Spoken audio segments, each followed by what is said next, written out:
निविदा मिळवण्यासाठी अधिकाऱ्यांना प्रलोभनं, भेटवस्तू, कॅश, मद्यपार्ट्या आणि काही म्हणजे इतकं धक्कादायक की मंत्रालयातल्या काही अधिकाऱ्यांनी सांगितलं आम्हाला की कॉल गर्ल सुद्धा काही अधिकाऱ्यांना पुरवलेली. खाजगी कोचिंग क्लासने आता एक अभद्र युती केली आहे कुणाशी, जे विद्यार्थ्यांच्या हितासाठी लढत होते संघटना, त्या संघटनांच्या काही विकाऊ लोकांना घेऊन हे त्यांना पैसे देऊन महिने पगारावर ही लोक काम करतात आणि ही जाऊन त्या स्वायत्त संस्थांमधल्या अधिकाऱ्यांवर दबाव टाकतात, त्यांच्याकडूनही पैसे मिळवतात, खाजगी कोचिंग क्लासवरून मिळवतात. ही कल्याणकारी योजना कल्याण कुणाचं होते?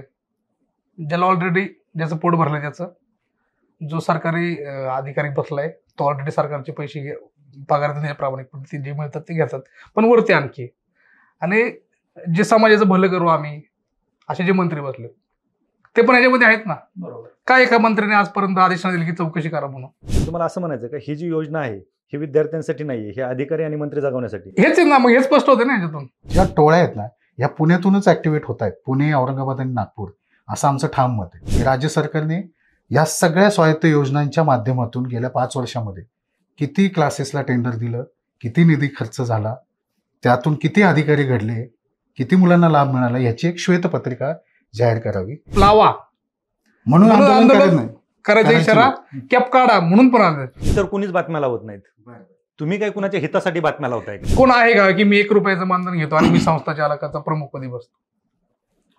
कोणीच नाही. जिथे जास्त मिळतंय तिथं मला जायचं, तिथं जायचंय असा विषय. मग त्यामुळे संस्था बंद पाडा असं आमचं कधीच म्हणणार नाही. आणि तसं जर कोणी म्हणत असेल तर आम्ही ठोकून काढू बातमीच्या माध्यमातून. बडी मुन्नी आणि छोटी मुन्नी अशा अनेक आहेत जे काही शब्द रूढ झालेत आता.